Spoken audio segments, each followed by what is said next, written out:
Law number 9, the law of accountability. Accountability is based on well-supported contribution, not obligation, consequences, and punishment. Accountability is what you like to say. It's become a dirty word in many ways. Would you like to elaborate on why you believe that? Explain the filth. I just have found in so many organizations, accountability really has come to mean who is there to blame, who is there to punish, what are the consequences for somebody's actions. And I have said I am out to rehabilitate the word for teams, because I think accountability is about helping all of us live true to our best intentions. How do we close the gap between our intentions and the impact that we're having? And frankly, we need each other for that. And that accountability is making sure that I'm actually keeping true to my promises, which I don't think has to have such a negative connotation to it. And how do we partner to do that? Which means I have a role in that as a team member and you have a role in that as a team member. Mm. Yeah, I think the spirit of authentic accountability has got two elements to it. One is contribution and the other is support. So it's not based on obligation, like you need to go do this and this time I mean it and it better be done by then. It's actually clarifying what is the difference that this person can make that's important to the team. Because we are talking about this in the context of collaboration. Mm-hmm. And support from peers, from superiors, from anybody in the collaborative group, that we're here for each other to succeed. We're here for each other to achieve. So the way you just talked about that, I was thinking as you said it, you're crystallized accountability as a team sport, which is really interesting. Because that's what hit me when you were talking, is that otherwise it can devolve into blame and shame or people taking credit, which can also disable the team. And one of the things that I'm not a fan of, this will get me in trouble with somebody, but is the Kirkpatrick 4 levels of measurement. Oh. Okay, well, go ahead. No, go ahead, provocative. The one that people tell me all the time they want to aspire to, they want to get, is demonstrating how this result was due to only that cause. And I think that is fool's gold in a complex organization. Sorry. Everything's affecting everything all the time. So if you try to isolate credit, it's almost as problematic as isolating blame. I'm glad I struggle with saying the word. So that spirit of support is really different than that mood that comes with I'm calling people to account. We also find that part of the reason that mood takes hold is knowing where we are relative to our promises is not a team sport. So if there's a scoreboard we all have access to that tells us where we are relative to what we intend, then you can actually make very early adjustments based on what happens. And the more people see themselves where they are relative to their own intentions, the more they naturally self-correct. When we were talking about this earlier, you said you wanted to talk about point easy in this conversation. So I think this is the right spot for that. Well, and we'll include it in the show notes because it's, I think, helpful to have as a visual. But if you say that performance over time, for most of us, we believe performance over time is going to improve. And that we have some expectation of what it's going to look like. So we go into a team, and performance could be anything from how this team is performing, to how a new employee is performing, to how a meeting is performing. And that often, the very first time we notice something being just a little bit off track, the vast majority of us do nothing. Because there's an assumption, the team, this is the forming, storming, norming of the team. So this is just how this is what they have to go through. Or, that employee is brand new, so we need to give them a little grace, give them a little time. Or, the meeting got off to a rough start, but it'll fix itself.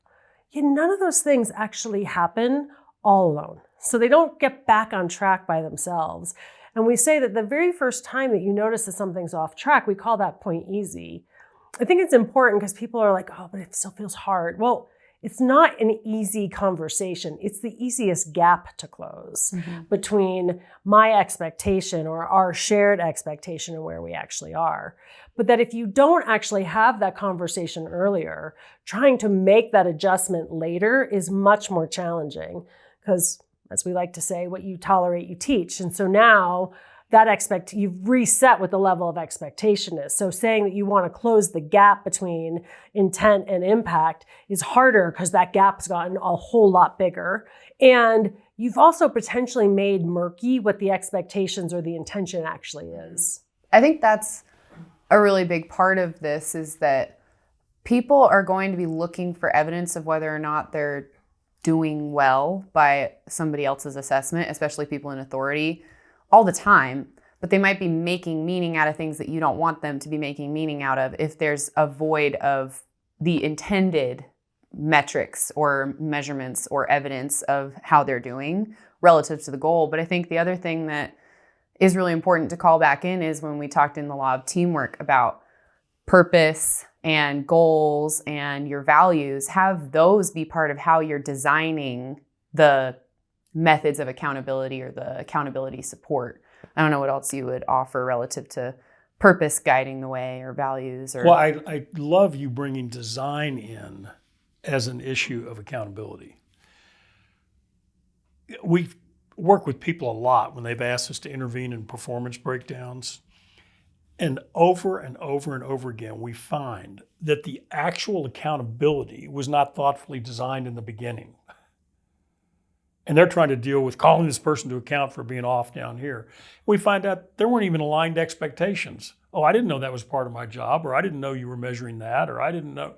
So designing the accountability, anytime someone gets into a new position on a team, or if a team's taking on a new project, it's a time to stop and thoughtfully design. How does this fit in the system in which we work? What do we know about what in the system is set up to support what we're doing, what's not? So we have to design something to make that happen. So design of accountability, that's a really interesting phrase. So thanks for bringing it up. And I think that if we learn to design accountabilities in the spirit of what we said earlier about to make the right thing easy and the wrong thing hard, you see a lot more success. And the eagerness to get into action we talked about earlier can have people step over, really aligning the system of work with the expectations you have for this project. So I love that, bringing a design sensibility into this. I also like putting that together with the design of how you have your along the way conversations, whether things are going better than we thought or worse than we thought. I still want to point to the other two distinctions in that point easy diagram you'll see in the show notes, because we said there's three distinctions. There's point easy, which Robin described. If you step over that, then it goes to point difficult. And if you step over that, it goes to point crisis. Mm-hmm. And each one of them creates more waste. And more distrust, more disconnection, more... Yeah, and you get to point crisis and the blame and shame game can run amok and people lose jobs. And it's all because they didn't deal with the deviation that you can expect. How often do our fine aspirations not go exactly as planned?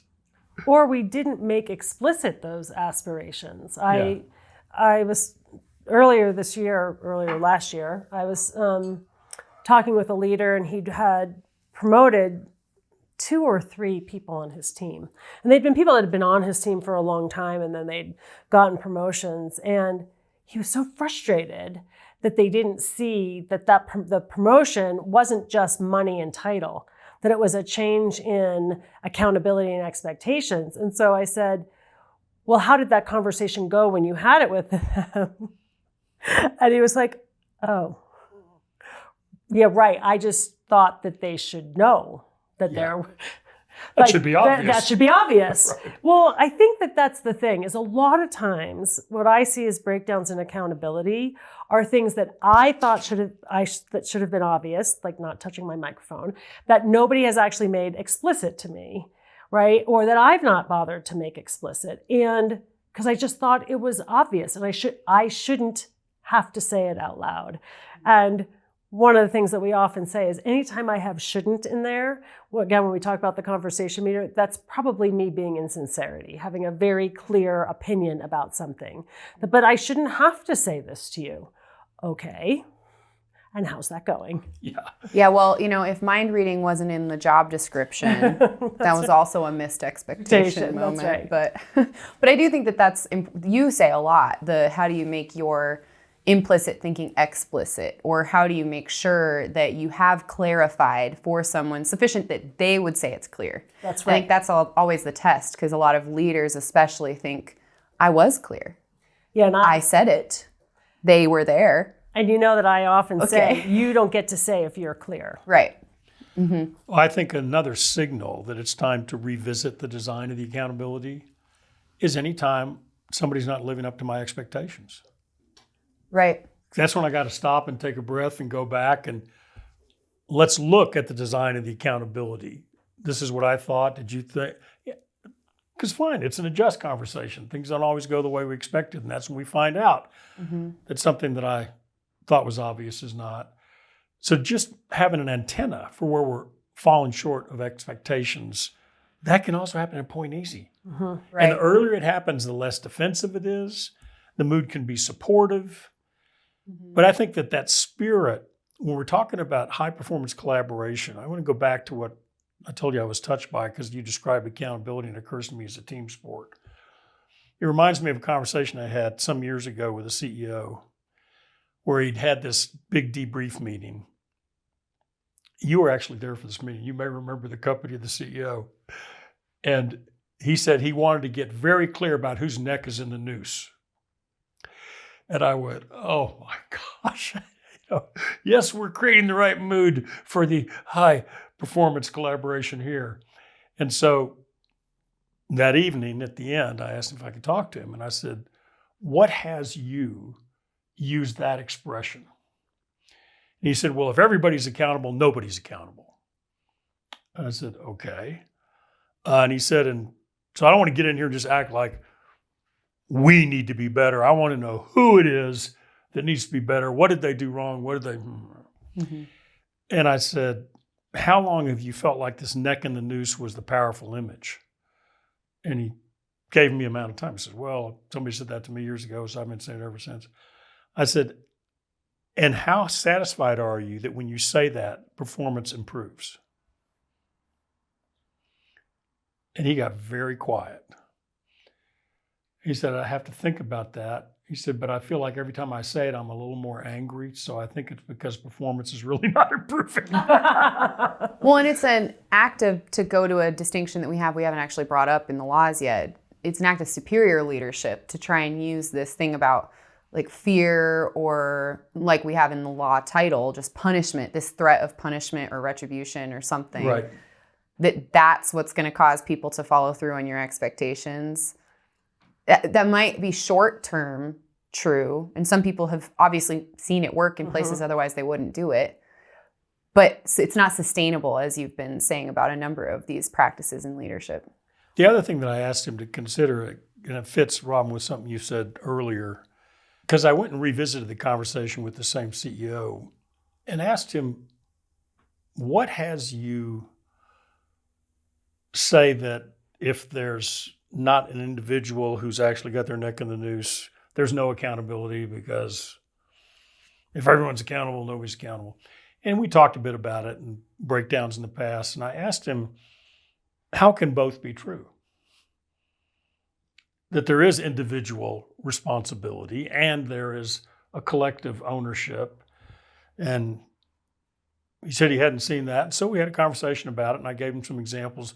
But one of the things I saw is it's an issue of design, to go back to that, where you stop and have everybody see, how does our work impact one another? what I have to give affect what you're able to give? And what do I need to get from you in order to give what I've got to give?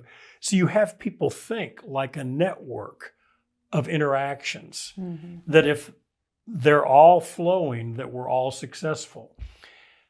And so that person starts to see, oh, I want to keep my promises because it affects her and him and them. And we're seeing ourselves as a collective effort. So I think one of the problems is acting like it's either individual or collective. And it reminds me, this will be a bad paraphrase, but when Kipling said, now this is the law of the jungle and true as the sky, and the wolf that shall keep it will prosper, and the wolf that shall not must die. Like the creeper that girdles the tree trunk, the law runs forward and back. The strength of the pack is the wolf, and the strength of the wolf is the pack. It's both. That as an individual, I can be a source of strength for everybody else, and everybody else can be a source of strength for me. And I think the fool's gold is to act like it's one or the other. Well, this goes really to this point of design, which I don't think we actually enact when we're talking about accountability. We often set it up like not that we want the other to fail, but we set up each other to fail. And we do it in a number of ways. One is your point about not being clear, right, on the expectations. That CEO's point about if everyone's accountable, no one's accountable. I have a version of that I do see, which is teams leave a meeting saying we're going to do XYZ. We don't do anything. Individuals have to commit to taking that action. So when we say we're going to do a thing, it leaves things murky. So there are going to be some people in that room who think it's theirs to do. There are going to be other people in that room that think it's not theirs to do, and we haven't been clear about it. Right. So I think there is a lot around accountability where we don't design it well to have people actually be able to be clear about what am I going to do and by when, and who's counting on me for that, and what happens if that doesn't get fulfilled? How does it help us to fulfill the purpose? What are we going to do if things go sideways? All of which I think is really important. Another part of the design is actually being able to predict. And I don't think teams stop to do that. So we're going to make a commitment. What are the things that might get in the way of us being able to fulfill on that commitment? Things as simple as, does somebody else have other things on their plate? Do you have a vacation scheduled? And what I find is that teams and individual leaders don't give people the opportunity to confront the reality of their own agendas, schedules, prior commitments, to be able to say yes and no to things authentically, accurately. They just expect people to say yes right now to a thing and make a commitment to a thing. And so we don't actually give people the opportunity to predict what are things where there might be breakdowns so that we can actually design as a team, how are we going to solve for that? How are we going to handle that when it comes up? Back to that horse is going to buck, right? So that horse is going to buck. Things with the team are not always going to go really perfectly smoothly. How do we design that into the way that we're operating together? And so all of those elements actually add up to well-designed accountability and not setting you up to fail or waiting to see, do you prove yourself? Which I think unfortunately happens too often. That's why I think accountability has become this nasty word, because it's about calling people out as opposed to calling people to something. How do we call people to a purpose that we're here to serve? How do we call people back to the values, not call people out? Right. Well, and I think this piece about making the right thing easy and the wrong thing hard, going back to high performance, if you want people to be high performing, I think one of the catches with this is you want people to take self-supervising action. And that's what we want people to be accountable to a lot of the time. So we want them to be thinking for themselves, but in service of where we're all headed or why we're all here or whatever. Make decisions for yourself day to day. We don't need to be in the same room all the time. But if people aren't clear on the why, so going back to law of teamwork at the very beginning, people aren't clear on the why, they aren't clear on the values of how we're going to be together, and then they're not clear on what the goal is. It makes it really hard. So there are ways that we make the right thing hard all the time just by being passive in the beginning instead of proactive about, is everyone connected to purpose and to the reality of what we're in? Because if they're not connected to reality, it's also really hard to make authentic commitments too, right? We're just a little bit disconnected from what's possible or what we really can contribute in those moments. I think this idea of authentic commitment, by the way, is important. When we talk about the conversation meter, you can actually overlay commitment onto that. And so authentic commitment, exactly as you've said, is, am I as committed to it as though it was my own idea? And I don't think leaders or teams pause for those moments of either commitment out of pretense or sincere commitment. So commitment out of pretense, I always kid, is me when I used to ask the kids, would they go clean their room? Sure, Mom. But that commitment out of sincerity actually is the moment when somebody is in the moment, really says they're going to do something, but that you haven't actually given pause to troubleshoot to see whether that's going to happen or not.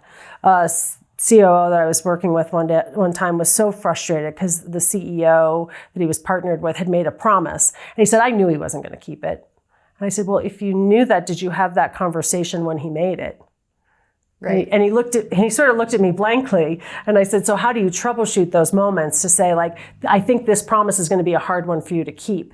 What do we need to do to support you in keeping that promise? Right. And that's the spirit of design fits with that too. That's thinking ahead. It's, I had a moment recently that I was surprisingly emotional about. And it's where I was driving late at night, fog, and I was veered off the road and hit the rumble strip, which suddenly alerted me and I'm back on the road. And I realized I had this moment of feeling really emotional. And it's because 40 years ago, no longer than that, 50 years ago, I fell asleep at the wheel. There were no rumble things back then. And I went off this drop where a car flipped twice. And it just was, the injuries were not nearly as bad as the fact that the car was totaled. I realized we have learned from those kinds of things. And now we have these rumble strips on highways that nobody had to say, you need to be in the middle of the road. The moment I knew I was off, boom, it's a natural correction. So how are we designing people's understanding of reality, awareness of where things are so they can be self-correcting? And I think that's a big thing about, are we giving people the information that they need in order to be self-correcting instead of acting like I'm the source of their correction?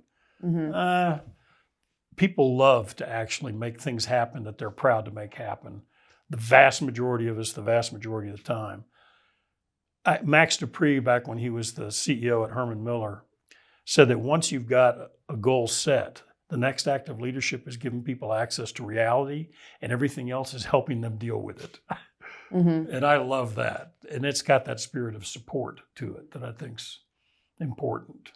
Well, and that's that dance between the individual accountability and then the accountability of the community. Because I don't think it's just that I shouldn't have to expect other people are helping me stay accountable. I also need to take responsibility for things where I can, but we can't see ourselves a lot of the time. And so it's really hard to always just hold ourselves accountable. So there's how can we proactively care for or design our ability to stay accountable to one another and the things that we're in together? And then how in the moment when things naturally go off course or surprising things happen or I show up in a way that was unexpected, how do we have some way that we are together or can count on one another to give that feedback? And so I do think feedback falls in here. We're not going to go into a big conversation about that, but how do you have feedback come from all the different spirits in the other laws about what are we in together from a purpose standpoint, and how are we connected to one another in some way where we're learning from one another and the experiences we're in, weighing different explanations, being curious, et cetera, et cetera. And how do we reward and celebrate people when they are actually taking on proactive accountability or helping a team to be accountable, which I think we'll probably cover in the next law. Yes. So that's been the law of accountability, law of appreciation. Moving on to